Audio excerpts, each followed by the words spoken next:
ამბავის გიმსახურიათ გრემიხაში.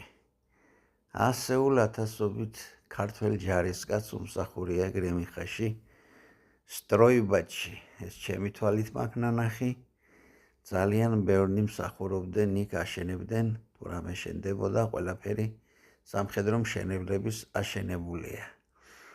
მარცხნიდან მე ვარ დიმა კასტიუშკო, სერგეი მედვედევი, ჩემო ბატონო დიმა კასტიუშკო უკრაინელი იყო, სერგეი მედვედევი რუსი, ეს მე გახლავარ თქვენი მონამორჩილი, ის ფოტო ბამზე იყო გადაღებული, ეს მერვე დივიზიონის ეზოში გახლავთ.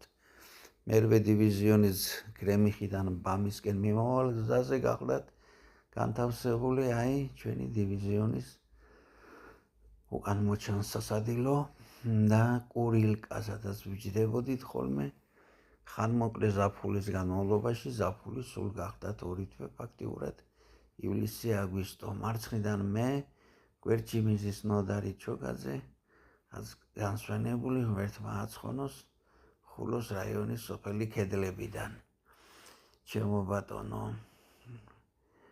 აი ეს ფოტოც ბამზე გახლავთ გადაღებული, მარცხნივით ქვემოთ ჩამჯდარი ჯუმბერ ქათამაძეა და მარჯვნივ უბოლო მიშა მიქელაძე, ორივენი ამ ქვეყნიდან წავიდნენ, ცოცხლები არ არიან.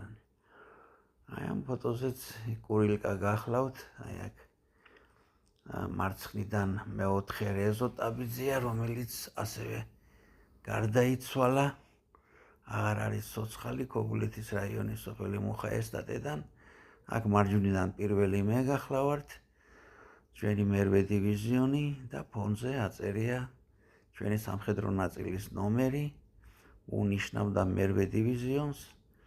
გრემიხას კი ხედავთ, აი ეს გახლავთ ჩვენი დივიზიონის, მერვე დივიზიონის ყაზარმა, სადაც 1 წელიწადი ცხოვრობდი. შემდეგ დაიწყო ჩემი მოგზაურობა სხვადასხვა დივიზიონებში, ვიყავი ბამზე, ვიყავი სვეტოენოზე, ვიყავი პოლკში. აი აქ ცენტრში ტრუსიკ მაიკით ბამზეა გადაღებული, ზაურ შენგელია, ზუგდიდელი ყმაწვილი, რომელიც ასევე 15 წელია გარდაიცვალა. უნდა დაიჩვენებინა, რომ -20 გრადუსზე მას არ სცივა. აი ეს გახლავთ ის ცნობილი სვეტოინოსი, აქ ურჩ ჯარისკაცებს, როგორც სასჯელს, ისე აგზავნიდნენ სამსახურის მოსახდელად, პირადად ორჯერ მომიწია ყოფნამ, მან დავამთავრე სამსახური. მარად მეჩედბაევი ტაშკენტელი, ჩემი მასპინძელი, აი აქ ამ ფოტოზე ისინი არიან დღესაც და როგორ გამოიყურებიან და ჯარისკაცები როგორ გამოიყურებოდნენ. შევხვდებით ტაშკენტში